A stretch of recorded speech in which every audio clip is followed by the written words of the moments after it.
so much, Brian. Again, good afternoon, everyone. I'm so excited to be here today presenting with Brian as well our this month's topic for August, performance management. This month, we do hope to provide insight in regards to Westcore's philosophy regarding performance management while also navigating you through the process in UltiPro.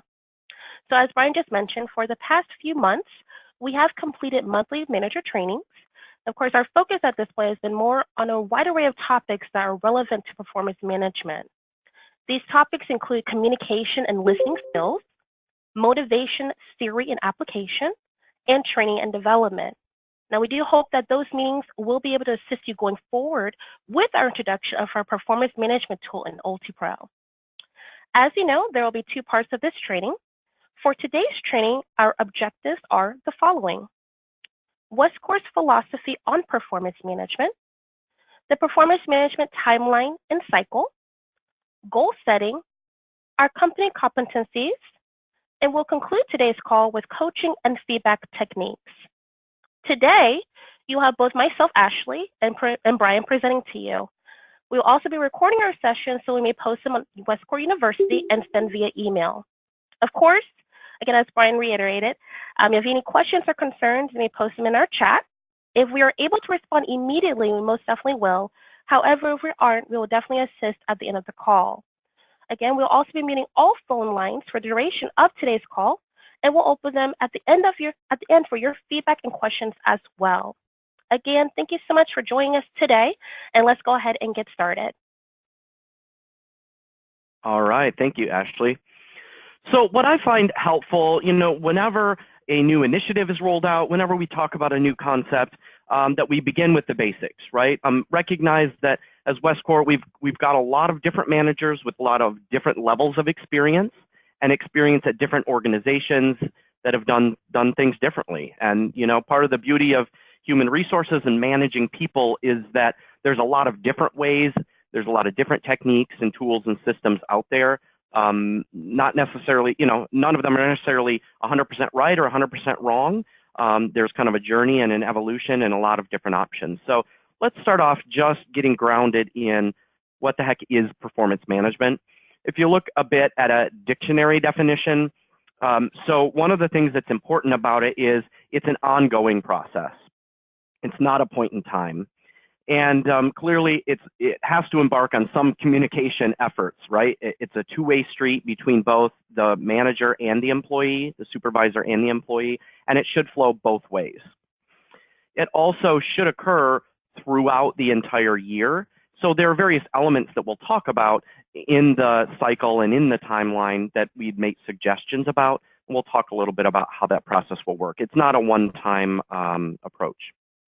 Now, some of the things that performance management will help accomplish, it's not on the slide here, but ideally, the way I like to think about it is that performance management done right is really going to help employees feel more connected to Westcore as an organization, and it's going to help enhance your relationship with the employee.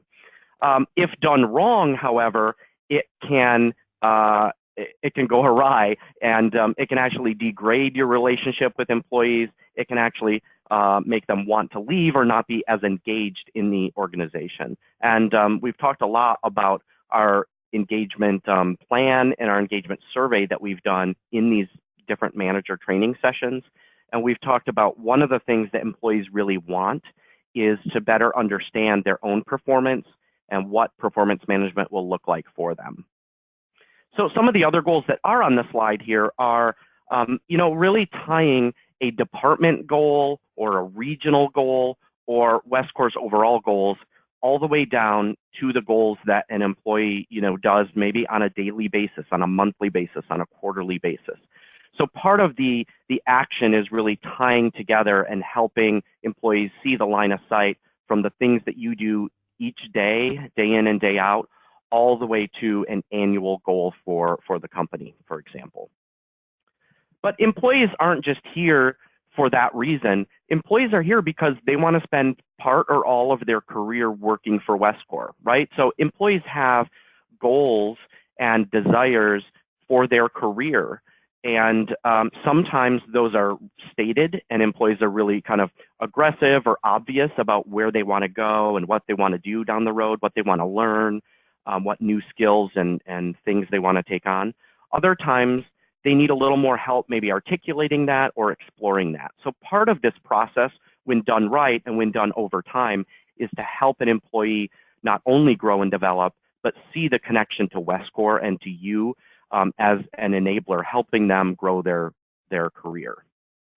And then lastly, the overall needs of the organization. So part of what we accomplish by really ensuring that we all together as a management group are all walking through this process together is heightening the skill level, the production, the output, the sales, all those things that can be measured, right, in looking at how effective Westcor is and each of our departments and regions are, is finding new ways to help raise the bar on that, no matter where we are right now, raise the bar and keep Westcor growing and building and innovating.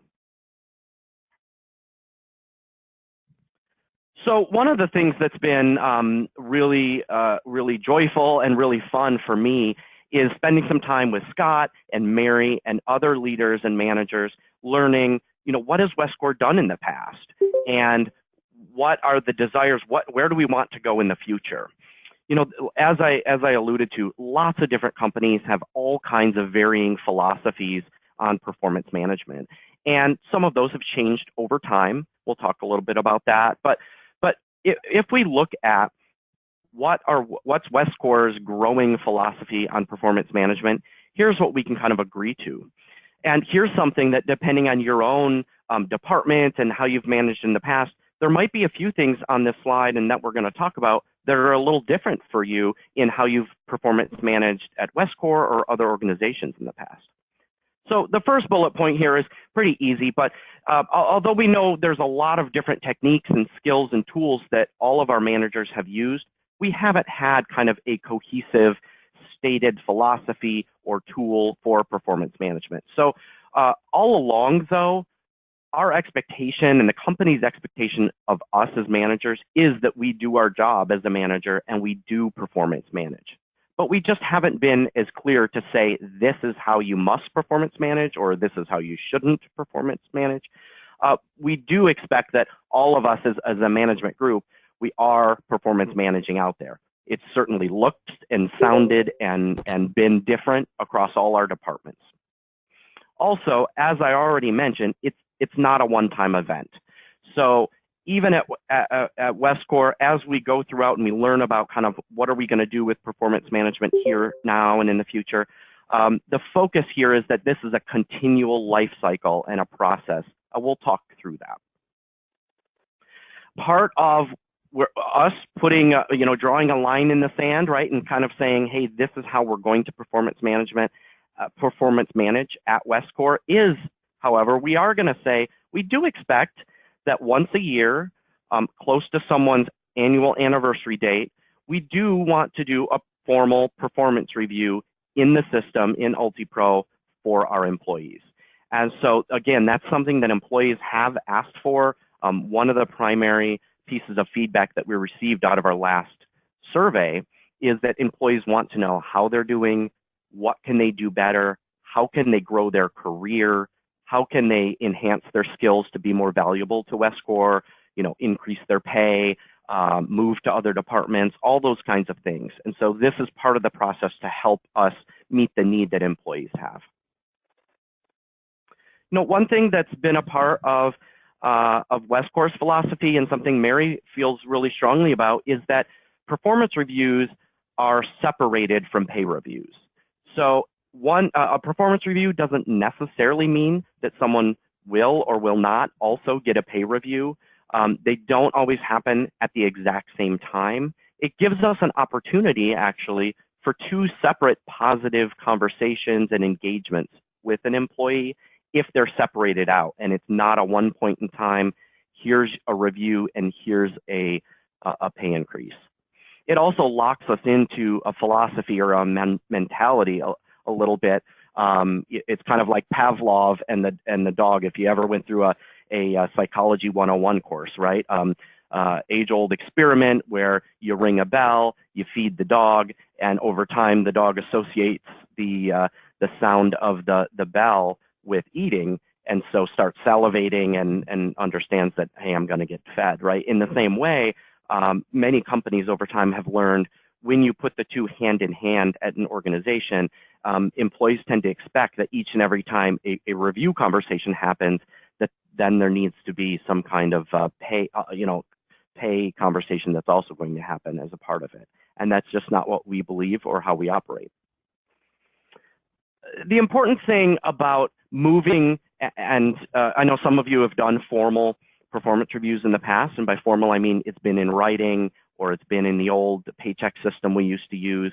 The thing about moving more people in this direction that I just want to caution all of us as managers is these can be used for good or evil, right? So we're going to talk a lot today about all the great things that performance reviews and moving to this kind of process will help us with. However, putting things in writing about employees is discoverable, right? If there's ever a lawsuit, if there's ever a complaint, if there's ever a judgment or anything, the EEOC or any federal or state or local government wants to look into our records on something, this is a part of an employee's file, and this is a part of our business records. So why do I mention that? Well, it's very important that we are honest, clear, and accurate when we're documenting things about employees' performance. Here's an example of sometimes how this could bite us. For example, is if inadvertently you're writing something in a performance review and you're mentioning an employee's illness or the fact that they took a leave of absence or something like that, that can be seen as discriminatory against some type of medical condition or the fact that they took a leave. And so those are red flags. Those are things that could potentially be an issue. It also, what I've seen over my HR career has been sometimes a manager may not want to be fully honest with an employee about their performance because that's a tough conversation if the employee is not doing well. And so the manager says, well, I'm just not going to tell them about all the mistakes and all the problems. I'm just going to kind of write like a medium review of this person. And lo and behold, one more mistake happens, and that becomes the straw that broke the camel's back. And so you as a manager may believe, you know what, I'd like to move to a separation or termination. I don't think that they're effective at the company anymore. Yet 2 weeks ago, we have a review that was just put in the system for them that says, you know what, you're doing okay, doesn't mention any of these errors, any of these problems. That becomes much more awkward for us to navigate through the system and figure out what we need to do in that kind of case, right? Because here's company documentation that doesn't mention any of that. It could be a problem going forward. So those are just some ways that we want to make sure that they're honest, clear, and accurate. And what I don't have on the slide, but my philosophy with these is carrot versus the stick, right? So my philosophy is that if these interactions are positive and supportive and forward-looking on what we can do to enhance an employee's ability in a certain area, build a new skill of something that they're struggling with right now, that's going to support the employee in the future, and it's going to be seen as a positive interaction with you, a positive interaction with Westcor, and it's not here's a list of the 12 things you did wrong last year. That's not the right approach or philosophy that we want to have. Certainly, there are many companies that might operate in that way, or maybe some managers that operate in that way, but that's not where Westcor is coming from. And lastly, and this one might, some companies is kind of controversial, but what a lot of companies are actually doing with performance management is getting rid of their former systems where they created scores and ratings out of a performance management process. So, at the end of it, there's a 1 to a 5 scale, and you scored a 3.75 based on, rating all these different factors. We are not going to do that. That's something Mary feels strongly about. It's where a lot of companies are going. So we are not having ratings as a component to our performance management system. I'm going to take a drink here. I just said a whole lot there. So that's a little bit about the philosophy. And like I said, this is an enjoyable part to talk to Roy and Mary and Scott and others about how they have coached and managed over the years, a number of employees, and kind of how they want to get the best out of a system and a process for all of our employees, using Westcor style and culture, and not necessarily doing what everybody else is doing, but looking at the trends that are out there in the industry and in HR.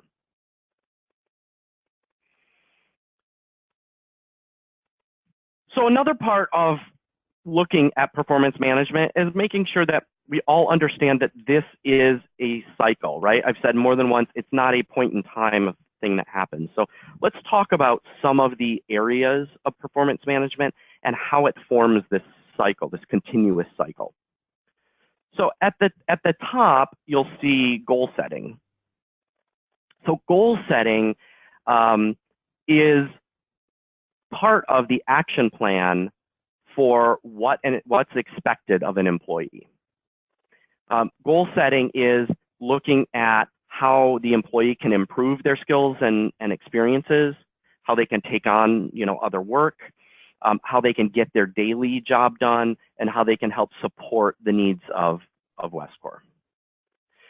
Some of you have recently hired in someone new to a role at the company. And so if you've been through that process, let's say in the past 6 months or so, you've seen kind of a much more rigorous onboarding effort that we've gone through with new hires, where we've made sure new hires, for example, have a job description. And that job description is, what's expected of them. What are the functions of the job, the essential functions of the job that they need to perform? And it's clear to the employee, hey, this is what my job is. And it's clear to the manager, hey, this is what I'm holding them accountable for. This is what I expect. Also, if you've hired employees recently, we've talked in previous manager trainings about our hiring process and onboarding. We also have the opportunity for new employees and their managers to talk to HR within their first 90 days about how they're doing, if they're capable of doing the job, how that probationary period is going. We check in also with the employee themselves to see from their perspective, how are things going, how are they learning, how are they feeling? And so we've built some more kind of rigor around that. Part of that is around goal setting, right? Making sure that every new employee who's coming in knows what's expected of them, and that they're kind of being held accountable and they're growing in that direction. That's also what this goal setting piece is about. Now, I know there are some roles, though, that, if you hired somebody a while back ago, maybe their job description, we're not sure what drawer it's sitting in, right? Or maybe it's on the back of a cocktail napkin. I don't know. But we've been working with departments and managers to help bolster those, right? Make sure that we've got job descriptions for most of our jobs. We're not 100% there yet, but we're going to work on it because it ties into this process. We've been working with you on job titles also, right? Make sure we've got the right people in the right job titles. We're continuing to do that work to make sure that that's all set up. From an internal equity standpoint, that's really important to make sure that we've got the right job titles for the right employees doing the right work. So after we set goals, like with a new hire or an existing employee, what happens next? Well, obviously that's feedback and coaching, right? So we're going to talk about that some more today, about feedback and coaching.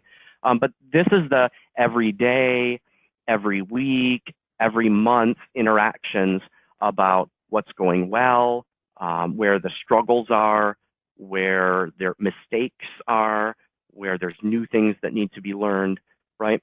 We've talked about one-on-ones in previous manager training sessions. So if you're having weekly or monthly one-on-ones, this is the dialogue that's happening there, right? So it goes back to the job description, it goes back to the goals that were set, it goes back to that initial conversation and carries forward what's successful there and maybe what's not, what needs a little improvement. So that daily, weekly, monthly feedback and coaching continues on. And then the performance review. So again, what we're saying for Westcor is one annual kind of written performance review. You could do more than that if you'd like. If you want to do a quarterly performance review, go for it. Not going to stop you. But as we all kind of get used to one common process, we're expecting of everyone one performance review annually. And again, this is going to be based on an employee's hire date. We'll talk about the system in the part 2 training and kind of how that gets triggered and what does it look like and how do you interact with UltiPro when that happens. But once a year by anniversary date is the process for what happens. So the performance review, what is that? Well, this is where we're going to look back and we're going to look forward, right? So we're going to look back at, we said that you were going to do A, B, and C, or your job responsibilities were X, Y, and Z. How's that going? What are you being successful at? Where else do you want to grow? And what are some things maybe that I'd like to give feedback on or correct or change or help to make the next year, even better for you. And so this is the point in time then when that performance review would happen. And so this is the life cycle that we're going to talk about today, because then what happens next, right? In a life cycle, it continues on. So after that performance review is the time when you and your employee will set new goals. Now, for a lot of our employees, many of the goals will be similar or the same, or maybe new goals will just be slightly tweaked. It's an extension of last year. If you're an agency, and you're in sales, whatever sales you made last year, Scott's going to add some more to it and say, come on, let's make some more.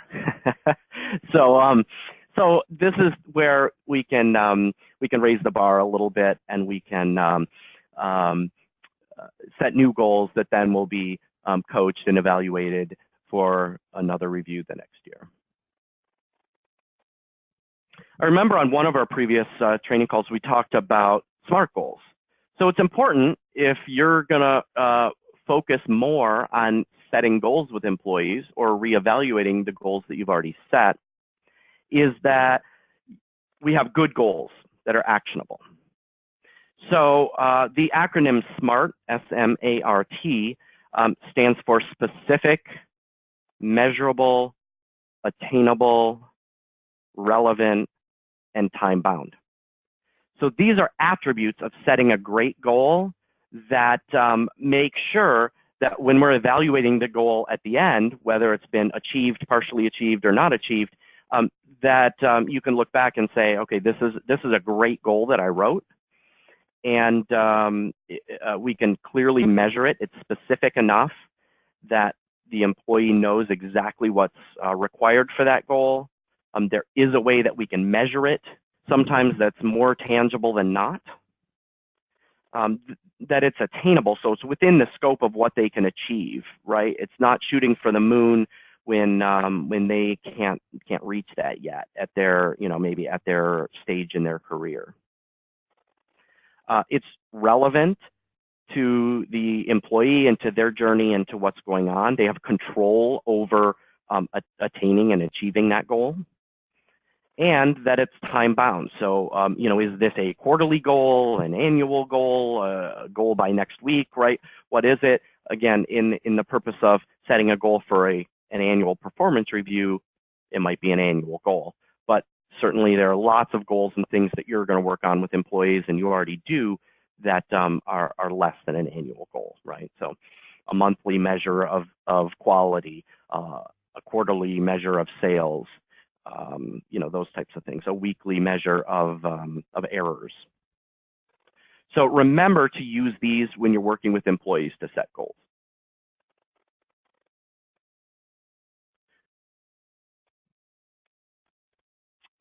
When you're setting goals with employees, our advice is that you're going to set consistent goals for employees with similar job responsibilities. But break that down a little bit. What does that mean? Consistency doesn't mean they have to be the same. So consistency doesn't mean that they have to be exactly identical. So when you're setting the goals, right, if you're taking into consideration an employee's skill level, the number of years they've done the job, you know, their sales territory or the scope of their work, all these factors should be considered when you're looking at the goal that's going to be written. So it's individualized and personalized for each employee. So consistency is good.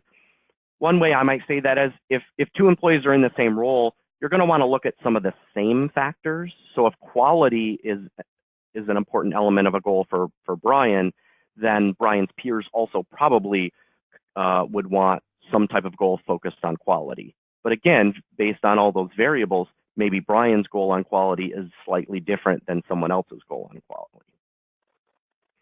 We've got to start and meet employees where they are.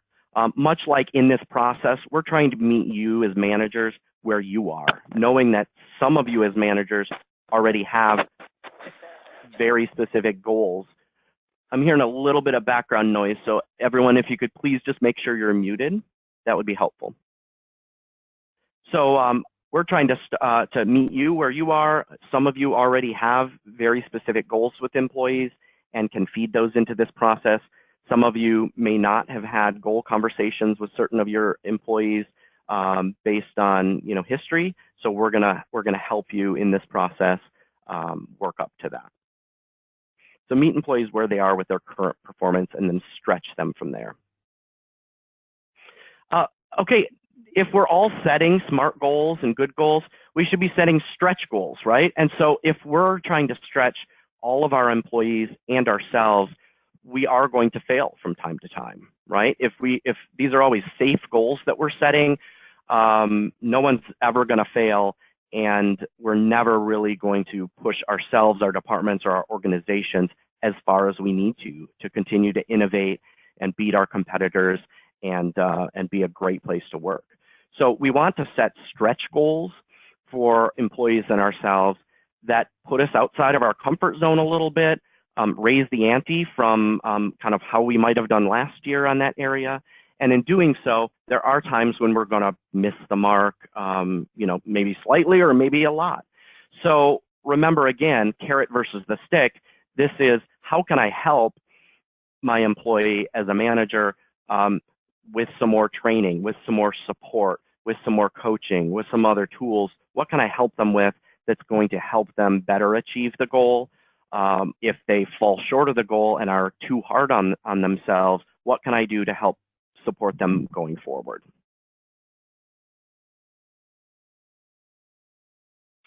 So one of the interesting things that I like to look at with performance is to look at some overarching categories that would apply to any employee in one way or another at Westcor. And as you know, we don't have a kind of a written mission, vision, values statement that some organizations have. But one way that we can live our culture every day and bake it into our performance management process, our coaching of employees, our hiring of employees, is to look at some common competencies that we would expect of any employee throughout the organization. And so we've got 5 competencies that are actually going to be part of the formal assessment, part of the annual review, things that we'll look at in these 5 buckets for every employee. And so I would encourage you to also find ways to bring these into your daily, weekly, monthly conversations with employees too, and start using this type of language as we roll this out to the organization and start to really make it part of our DNA. So I wanted to talk just for a moment about what these competencies really are. And, we toyed with the language quite a bit, right? Because typical to Westcor, we don't want them too corporate sounding or generic, but we do want them to be meaningful for employees at all levels. And sometimes that's tough to do. So one of them really is about customer service. And so this customer service is what differentiates us from so many of our competitors. And in hearing the stories of Westcor over the years, right? And when you hear Mary talk about the old days and the early days, it's all really about customer service. So this first one is about finding ways that we can highlight our employees delivering just awesome customer service, whether they're an internally focused person, like I am in HR, right? I'm an internal function, and most of my customer service is not to clients, but it's to our leaders and managers and employees. But it could also be customer service to an agent, right? Or customer service to Ulta, or customer service to other industry groups, customer service to prospective customers and clients. So it's about finding ways to highlight the great work that employees are doing around our customer focus. Financial awareness. So if we're going to have a company and run a company, it probably should make a profit, right? And so one of them is about being aware of our finances. Now, this is going to look vastly different if you're Mike Shefstead, right, CFO, looking at our finances, versus an employee who is maybe an administrative assistant, or a salesperson, or an HR person. So we all, though, can learn about the ways our company makes money and the ways that we spend money. And we all can look at, what can I do to contribute better to the bottom line? For a lot of our employees, it's not just about money, but it's about time. It's about how our employees use their time. Are they coming in late, right? That can apply to this competency. Are they prioritizing and making the best business decisions of the work that they do, the order that they do it, the amount of time they spend engaging in certain work activities? So financial awareness is something that should be applicable to everyone. Of course, it's going to look and sound a little different. Innovation is the third. So, oh my gosh, right? This is every time that we get together, and whether it's a Post-it note activity, many of us were in some different venues of manager groups where we did a Post-it note activity up on whiteboards in meetings and talked about innovation and what do our customers think of us and what do we think of ourselves? What are we doing, like remote online notary or e-agency, that's different than what some of our competitors are doing? We're doing it faster and sooner than they are. We're first to market, et cetera. So innovation has been a huge part of Westcor ever since Mary and Susie first sat in that kitchen and started the story. And so looking to continue to find ways to engage our employees and be a fun, progressive employer, looking for ways to always serve our agents and the markets and our industry in different ways that maybe break the mold of what title has been in the past. I think this is another important competency that should apply to everyone. And what's tough about this competency is, sometimes the opposite of innovation sometimes is bureaucracy, right? And process and all of that. So some of this, it all has to be balanced. And I think having us as an organization and as managers focus more on innovation is going to help us make sure we're not creating processes that bog things down just for the sake of doing so. Of course, we still need approvals on things. We do still need process, but we want to make sure we're balancing that with innovation. Okay, the final two. So quality. We set high standards for the work that we do, right? And so we want to make sure that this is at the forefront of all of our employees and all of ourselves as managers. This is something we should be coaching and focusing on a lot. As what are the high standards applicable to your job and your role? Where are you successful in those? Where can we push it further? What can we do really to stand out here in terms of quality? Part of that is wanting other people's advice and asking for advice, asking for feedback, asking how we can improve a process or a form, or the way in which we interact with one another, the way that we talk to each other, et cetera. So having really high quality and making sure that we continue to push the envelope here is another key competency.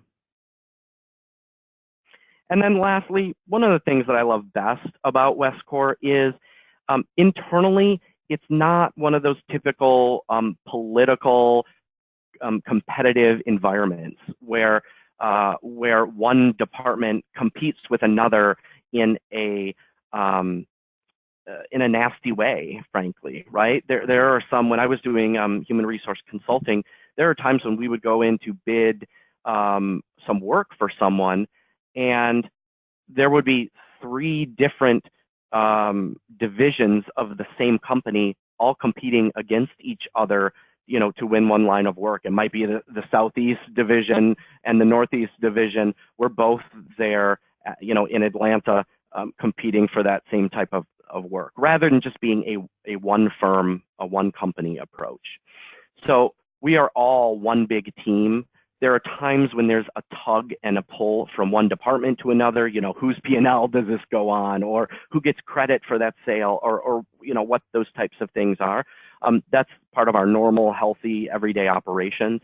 But as a whole, we're one organization, all working together and focusing a bit on this competency, ensuring that the way in which we do it is helpful and friendly and accountable for that work is really important. And so I think this shared responsibility is a really important competency also. All right, let me pause for just a moment, because I talked about several different concepts here, from the cycle, the life cycle of performance management, and through some of our competencies that we're rolling out. Ashley, can I just check in with you for a moment and see kind of what did I miss, or share some of your perspectives on these areas before we move ahead? Sure. So I know that you had mentioned a few moments ago, Brian, in regards to our employee survey for engagement. So I kind of want to get a little more in detail about that as to what our employees are really talking about. So as you all remember, last December we had a general employee engagement survey that was completed on a wide range of topics, of course, including what we're focusing right now on training and development. So from a lot of the things that I was reviewing, the employees not only just want to know in terms of the impact that they're doing for themselves and bettering themselves, but they also understand for their progress, what is actually bettering for the entire company. And what they're really asking for is transparency in terms of setting specific goals, you know, that they can develop within our company. Now, recently, probably about a couple weeks ago, you all also might have participated.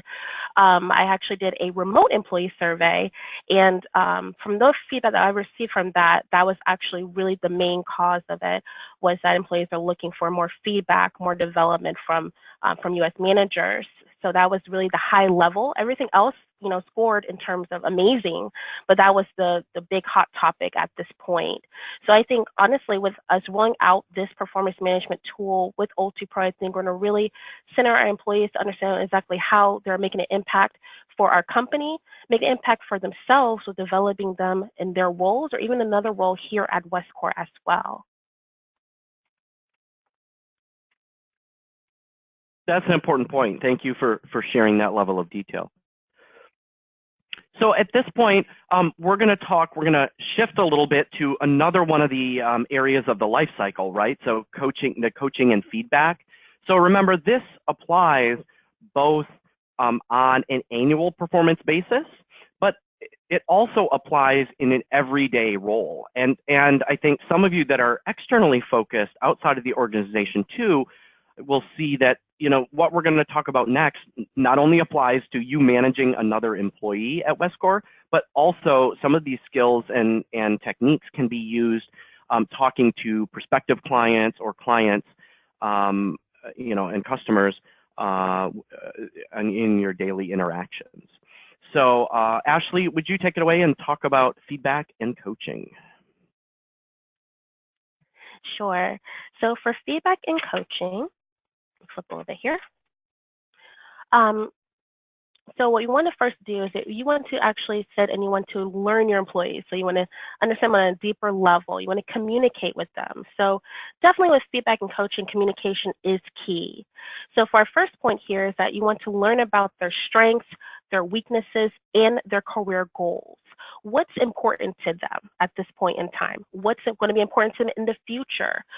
In terms of small-term goals, let's think about in terms of a 6-month goal versus a long-term goal, which could be a year goal. What you want to do is you want to ask your employees to assess their skills. So you want to get an interpretation of how they feel that they're communicating with you, communicating with their team, and also how they're performing in their position as well. Now, with any feedback and coaching, you want to make sure that on both sides parties, so including yourself as the manager, but also with the employee, that you are all both transparent. So we want to make sure that you're providing specific examples, especially if we go back to the SMART goals. We want to give them specific examples in regards to any errors that they have made. You also want to give them specific examples for any positive reinforcement, so positive feedback as well, which is very key for a lot of people for motivating them.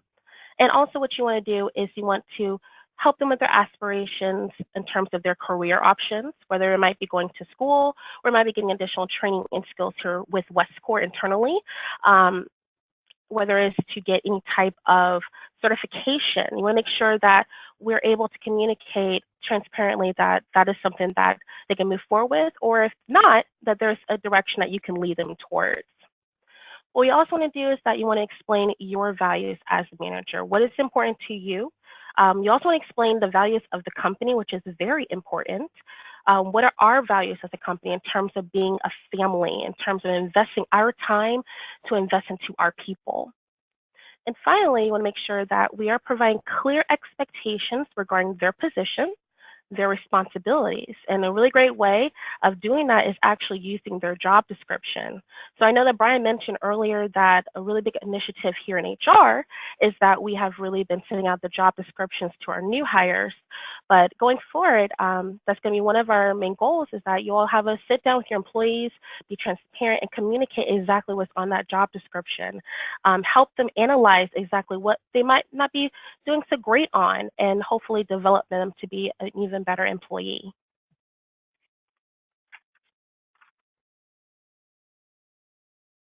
Brian, can you go to the next slide, please? Okay, so coaching and expectations. So just kind of like what I was discussing previously on the other slide in regards to feedback, you want to make sure that when you're having these conversations in regards to your expectations and as a manager to your employee, you want to make sure that you're forthcoming with that information, so you are upfront, and you also want to make sure that you're timely with your feedback. So to make sure that you are actually scheduling meetings ongoingly to sit down and discuss exactly where that person might be at that point in time. Now, you also want to make sure that you're asking for and being receptive of meaningful feedback from your employees.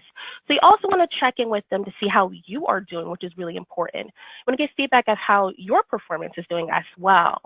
So you want to make sure that they're giving you meaningful feedback, that you're able to communicate in a way that they appreciate. You also make sure that you're being clear and non-judgmental, during your meetings. So you'll make sure that your employees feel at ease, that they feel comfortable talking with you. So when we discuss that, it's kind of like an open door policy where they feel that they can come into your office, have a sit down with you, or pick up the phone if they're remote, and talk with you exactly about what they're feeling at that point in time in regards to their position, in regards to personal life, anything of that nature. You want to actually build that trust, which is really important.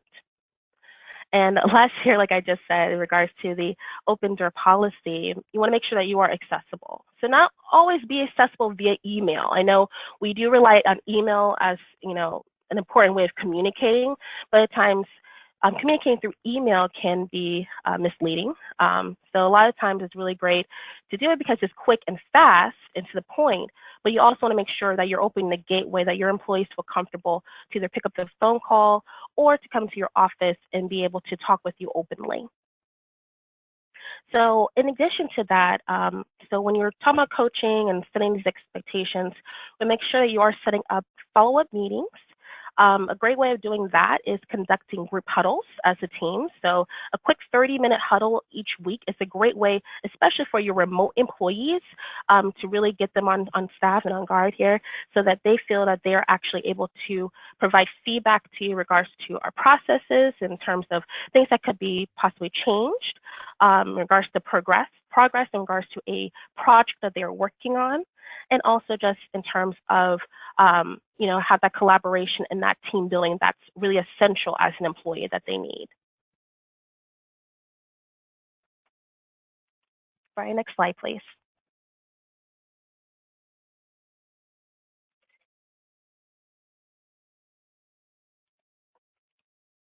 Okay, so for the next few slides, I'm going to discuss with you a few, well, actually, three effective feedback techniques. So first what I'm going to do is I'm going to discuss the actual technique through the steps I'm going to provide it, which you'll be able to read through with me. And then I'm actually going to provide to you an example of each. So we'll be able to actually apply these techniques towards some of these scenarios. So I hope that at the end of this that you'll be able to actually use one of these techniques if you're not familiar with providing feedback on a daily basis, and that'll actually give you an idea of how to do it as well. So for our first technique is the CORE technique. So the CORE technique comprises of 4 key steps. So step number 1 is the context of the conversation, okay, the context of the feedback. When did this situation occur? Where were you? And that can include yourself or as well the employee, and who was involved, whether it could be just the employee or could be involved with in terms of a customer. It could be involved in terms of another team member as well. Step 2 is observation. What happened? What were the specific behaviors that you observed? Step 3 is reaction. What was the effect of the employee's behavior on you as their manager, on their coworkers or teammates, and also the overall business with Westcor? And finally, step 4, expectations. What do you expect from the employee going forward? So let's take this feedback technique and let's apply it to an example. So a quick example that I thought of actually was for poor attendance. So I'm going to apply this. So for step 1, if you're going to have a meeting, so I'm going to kind of do this as a scenario type. So step 1, the reason I want to meet with you today is in regards to your attendance. And also I put in here that you want to make sure you're providing to them specific dates of these occurrences as well. Step 2, which is observation. I have noticed you've been calling in late or calling in sick very frequently lately. Okay, so that's the actual behavior that the employee is exhibiting at this point in time. Step 3, reaction. You want to make sure they're okay. So is everything okay? Is there anything that you want to inform me of that's affecting your attendance at this point in time? So what's happening behind the scenes that you don't know that needs to be brought to the light? And step 4, your expectations. So my expectations for your attendance going forward is that you work your schedule from 8:30 to 5 p.m. If you need to call in sick, you need to go ahead and give me a phone call. And if I don't answer, to please leave a voicemail no later than 1 hour to the start of your shift. Now, if you're unable to do this, this could lead up to placing you on a performance improvement plan for 90 days. So on the last call we had in, I believe, in June, I discussed a little bit about the performance improvement plan. So that is a tool that is out there for you all to use if you feel that you might have a situation at hand right now with an employee that you're having to constantly provide negative feedback. That is a tool that you can use. And of course, if you need a copy of that, I most definitely can send that to you. Next slide, Brian. Thank you. The next technique that I'll discuss with you is the ideals technique. So the ideals technique is now 6 steps. So the other one previously, the core, was 4 steps. So we got an initial couple of steps here for you. So step 1 is to invite. So you're going to invite your employee to have a conversation with you. And with this is a little different that you're going to actually give them a choice about when the meeting will take place. Step 2, disarm. So you don't want to criticize the employee. You want to stay calm. You want to be positive. You only want to focus on the issue that's at hand at this point. Step 3, you want to eliminate blame. So you want to, at this point, you want to focus on finding the solution. What can we do to resolve this concern? Step 4, affirm their control. So you want to regularly ask the employee if they agree with what you're saying. So you want to check in for understanding, which is very important. Step 5, you want to list the corrections. So to have specific recommendations provided to the employee. So what do you recommend going forward to go ahead and resolve this issue? And last, step 6, you're going to synchronize. So you're going to ask the employee how you can help as a manager And you also want to reiterate that you want to make sure that this situation does not occur again. So let's go ahead and apply this technique to an example. Okay. So for this example, what I'm going to actually use as one is for customer service, which is actually one of our competencies. So for step one, invite. So you're going to send an invitation via email request or give them a phone call. And what you can do is you can actually propose to them a few different times that you're available. So you're also using yourself as key so that you're able to create the meeting based upon your schedule, but you also give them an invitation to choose a specific time that they want to talk to you. Now, all of us are morning people, myself included, so depending on when a person is most motivated, depending on when they're ready to receive any type of negative feedback, depends on the type of reaction you're going to get as a manager. So like for myself, I hope that my managers would not do anything in terms of morning calls, that they will wait until they would know that I'm fully aware and fully awake and that the response they will get is more of a positive than a negative.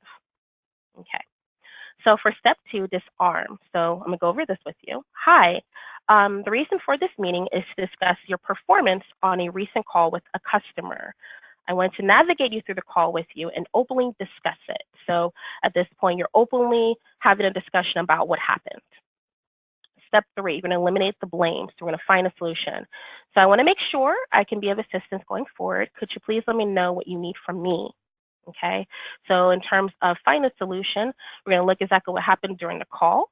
We're going to say what kind of techniques that we can do to change the outcome of that call going forward. Okay, so step four, we're going to affirm the control. You're going to check in for understanding during the discussion. So how did the caller make you feel, the person you're on the phone with?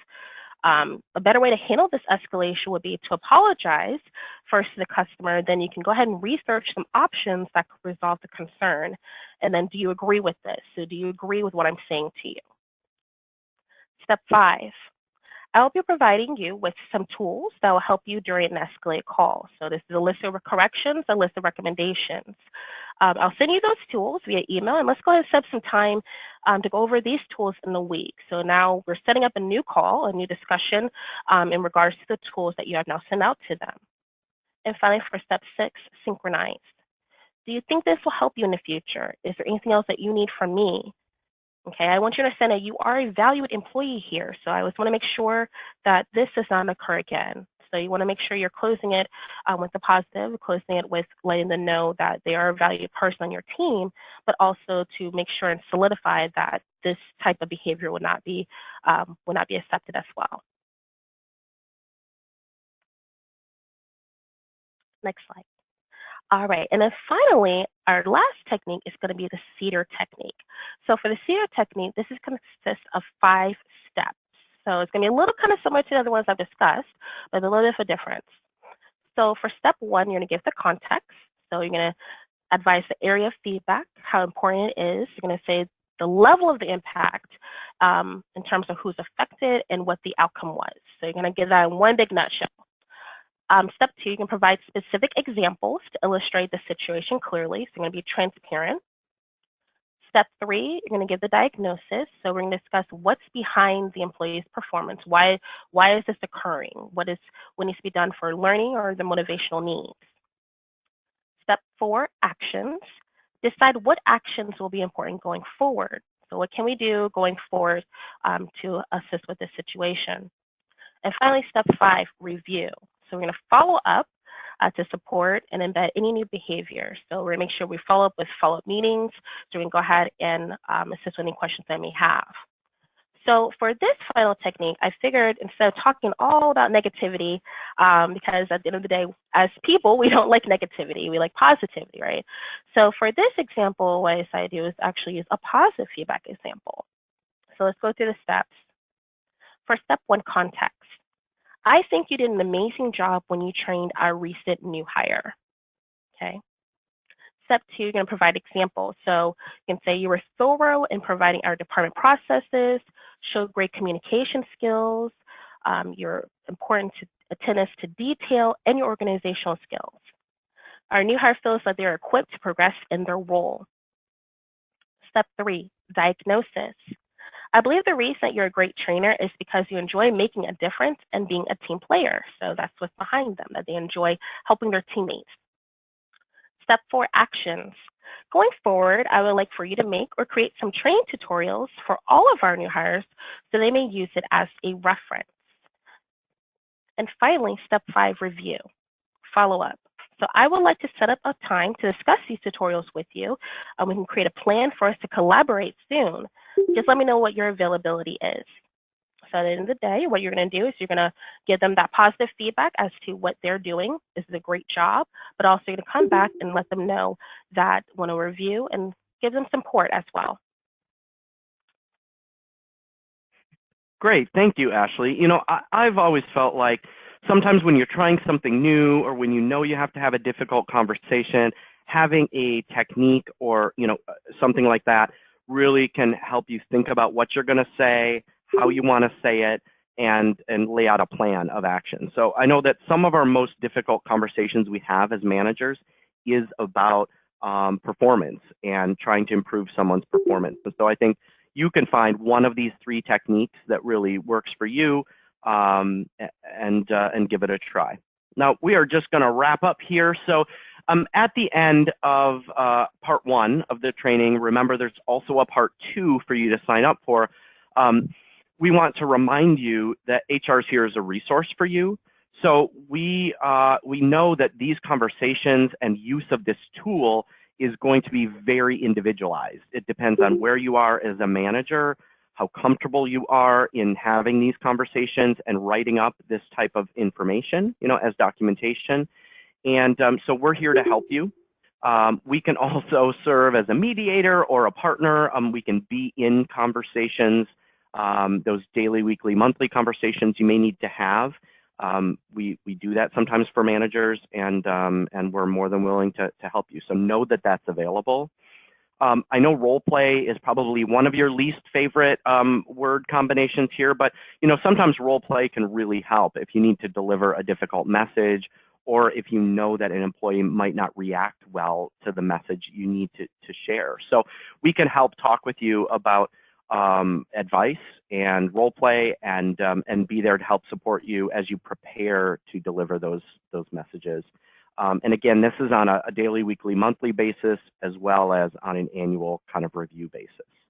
And then, of course, UltiPro is new to all of us, right? So what we're going to talk about a lot in part 2 is how to use UltiPro, what the tool, the performance review will actually look like, how it's constructed, how you and your employees interact with it. But we're always here to help you with UltiPro or with any other systems or tools that we have. So it's here for you. I apologize that we did not leave time for questions. That was not our intent, but this is our very first time, aside from a dry run, Ashley and I, this is our first time in walking through this information with you guys on the phone. So I'm sorry we don't have time. Please add them into the chat if you haven't already, or give us a call, send us an email, reach out to us, and we'll be more than happy to answer your question. Make sure that you attend one of the part 2 sessions, and we'll go ahead and we'll talk about the tool itself. Thank you very much for your participation today. We appreciate it.